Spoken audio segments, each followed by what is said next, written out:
Kamusta mga tol? Balik sa Raptors si Android number 2 Kawhi Leonard. Grabe! Nakakuha sa trade kasama si Tatang Gerardo dun sa ano. Bay, tirahin na natin niya. Pero bago yan, hatchara muna tayo. Focus lang sa goal.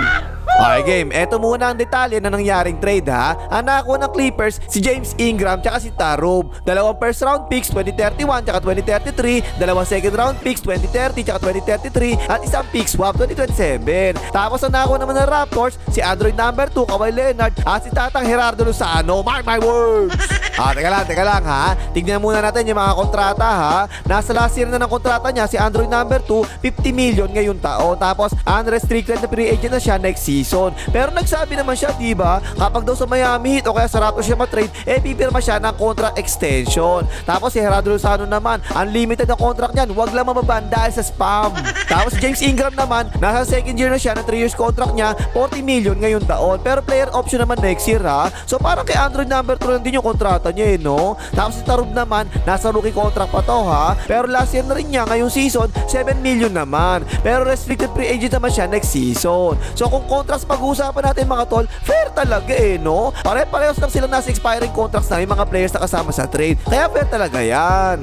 Pero eto, kung edad ang pag-uusapan natin, nako po, si Android number 2, 35 years old na. Si Tatang Gerardo Lozano, 65 years old na. At si James Ingram, 28 years old pa lang At si Tarob, 22 years old pa lang. So sa age mga tol, lugi talaga ang Raptors no? Actually nakakapagtaka to mga tol kasi ang ganda na sana ng lineup ng Raptors, diba? Puro bata yung mga yun Si James Ingram, si Aljuri Barreto, si Scottie Thompson Barnes. Pero bigla may dumating na trentahin si Android number 2 O teka lang, ano bang ibig sabihin yan mga tol ha? Eto kasi muna mga tol, ang napabalita kasi dyan, ang Clippers daw kasi ayaw nilang bigyan ng long term contract extension si Android number 2 kasi nga trentahin Pero ang Raptors daw willing siyang bigyan ng contract extension. Bakit naman? Kasi diba, naranasan na nila ito dati Naging magjowa na yun si Android number 2 tsaka yung Raptors noong 2019 at nagbunga pa ngayon, nakapag-champion pa nga sila dahil sa ginawa nila pag box and 1 kaya shoot up sometimes, diba? Kaya yun, iyak ang Warriors pass, padaya daw ang Raptors kasi nag-box and 1. At kung sumugal ang Raptors dati kay Android number 2, kahit pa alam nilang isang taon lang siya mag-i-stay sa Raptors, diba?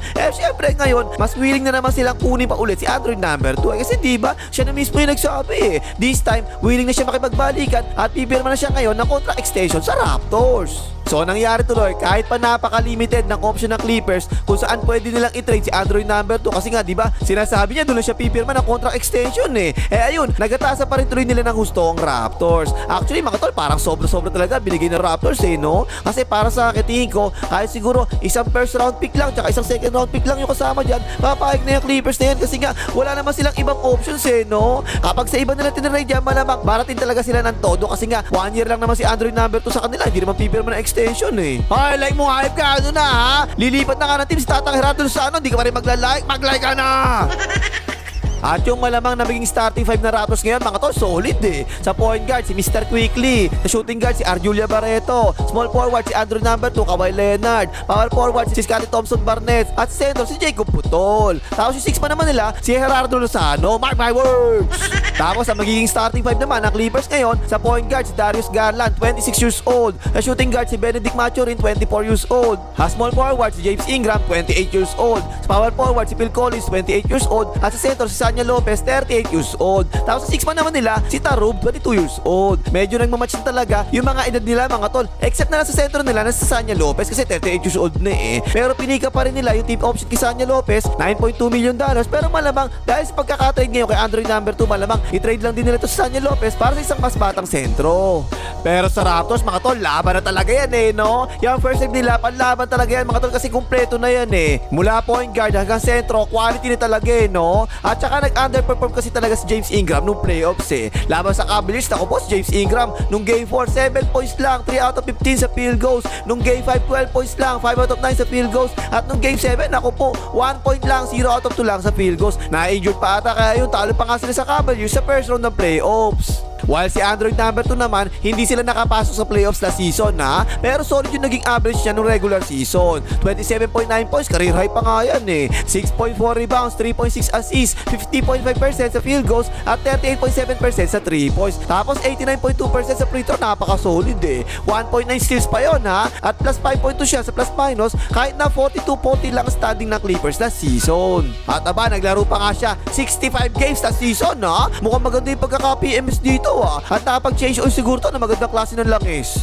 So ayun mga tol, no? Tingin ko mga tol, lugi talaga ang Raptors sa trade na to eh. Pero message naman talaga kaya pumayag sila eh, kahit lugi pa sila. Kasi si Android number 2, yan yung nakapagdala sa kanila sa kaisa-isang championship nila, diba? Eh di why not try again, diba? At dahil dyan, Raptors na ngayon ang susuportahan kong team next season. Gerardo Lozano, pasok! Kahit ano pa sabihin nyo, Raptors talaga magka-champion this season. Finals MVP King Kawhi Leonard, bye bye words! Okay na pakimagas, malay ka, makita na Gerardo.